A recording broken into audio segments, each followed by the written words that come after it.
what do these things look like when we graph them though? Because this is really important to have a visual idea of what's happening. So when we have a graph like this, so here I'm going to state the non-permissible values. That x factor in the denominator we can have equal to 0, okay, and this factor here we can't be equal to 6, otherwise we end up with dividing by 0 again. Okay, so what is happening at these non-permissible values? Well, at x equals 0, this is where x is equal to 0. And where it's equal to 0, notice the graph is curving up to infinity and curving down to negative infinity. Okay, so we end up with something called a vertical asymptote. If I take a look at x equals positive 6, okay, there's my positive 6, x equals 6. Again, we have this graph where the graph is getting closer and closer to positive infinity, because as we divide by 0, where these zeros fit into the numerator, as we get closer to 0, we're getting lots of these really small numbers in the denominator that fit into the numerator, so we're heading off to infinity here. And from the other side, we're heading off to negative infinity, which is itself a problem because we're going to two different infinities here.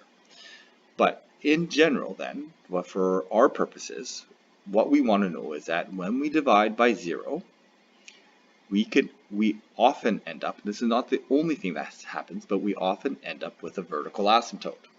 So at the non-permissible values,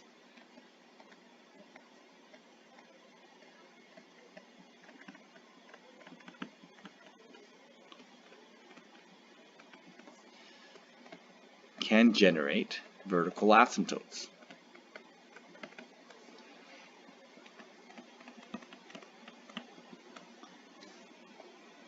So asymptotes are lines that we approach, the graph approaches, they're imaginary lines, but we're approaching that line and we're getting closer and closer to it, but we never touch it. So that's what an asymptote is. It's called a vertical asymptote because it's drawn vertically. Okay, so this might be something new that you've never seen before, but we have to start recognizing and learning these terms now. This is called a vertical asymptote, and it's an imaginary line that the graph tends towards without ever touching.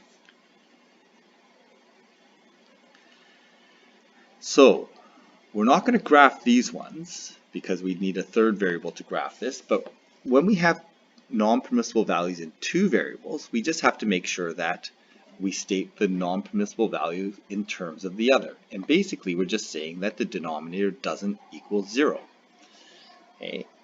And so we want to do this in linear terms, so we're going to have to factor this quadratic. So we want to factor the denominator, and each factor we're going to say is not equal to 0. So we can say that x minus 6y is not equal to 0.